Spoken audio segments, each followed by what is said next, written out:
Welcome to குட்டி info நண்பர்களே, அனைவருக்கும் மனமார்ந்த வணக்கங்கள். சற்று முன் தமிழ்நாடு முழுவதும் உள்ள ரேஷன் அட்டைதாரர்கள் அனைவருக்குமே மிக முக்கிய அறிவிப்புகள் அதிகாரப்பூர்வமாக தமிழ்நாடு அரசால் வெளியிடப்பட்டு உள்ளன. அதுவும் இந்த ஏப்ரல் மாதத்திற்கான புதிய மாற்றங்களை பொதுமக்கள் கட்டாயம் தெரிந்து வைத்துக் கொள்ள வேண்டும் என்று அறிவுறுத்தப்பட்டு உள்ளது. இது குறித்த விரிவான தகவல்களை தெளிவாக தெரிந்து கொள்வதற்கு முன்பாக இந்த ஒரு வீடியோக்களை கொடுத்து எங்களுக்கு சப்போர்ட் பண்ணுங்க ஃப்ரெண்ட்ஸ்.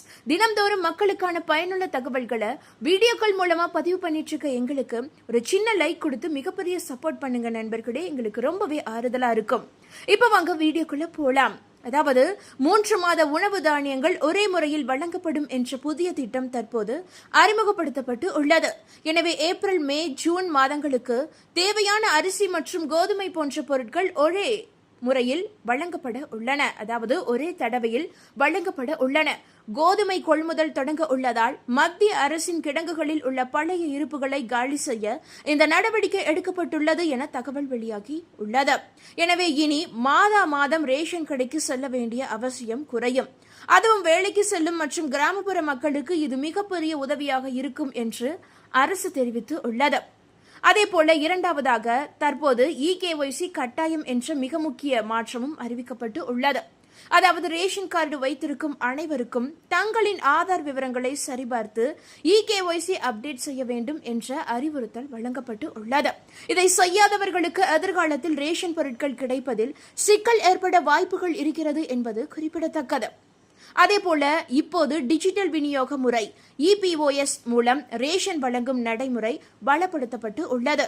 அதுவும் ஆதார் அடிப்படையிலான சரிபார்ப்பு மூலம் உண்மையான பயனாளிகளுக்கு மட்டும் பொருட்கள் கிடைப்பதை அரசு உறுதி செய்ய திட்டமிட்டு உள்ளது. அதேபோல தகுதியில்லாத அல்லது போலியான ரேஷன் கார்டுகளை நீக்கும் நடவடிக்கைகளும் தொடர்ந்து மும்பாரமாக நடைபெற்று வருகின்றன. இதன் மூலம் உண்மையான பயனாளிகளுக்கு உரிய அளவு உதவி கிடைப்பதை உறுதி செய்யப்படுகிறது.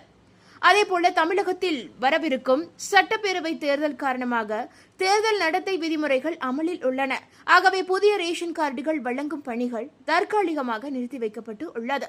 குறிப்பாக ரேஷன் கார்டுக்கு விண்ணப்பம் செய்தவர்களுக்கு தேர்தல் முடிந்த பிறகே மே 4ஆம் தேதிக்கு மேல்தான் ரேஷன் கார்டுகள் புதிதாக விநியோகம் செய்யப்படும் என்று தெரிவிக்கப்பட்டு உள்ளது. மேலும் இது குறித்து அதிகாரி ஒருவர் கூறுகையில், புதிய ரேஷன் கார்டு தேவைப்படுவோர் ஆன்லைன் வாயிலாக தடையின்றி விண்ணப்பம் செய்து கொள்ளலாம். குறிப்பாக விண்ணப்பங்களை சமர்ப்பிப்பதில் எந்த சிக்கலும் இல்லை. ஆனால் தேர்தல் நடத்தை விதிமுறைகள் அமலில் இருப்பதால் புதிய கார்டுகளை அச்சிட்டு விநியோகம் செய்யும் பணி தற்போது நடைபெறாது என்று கூறியிருக்கிறார்.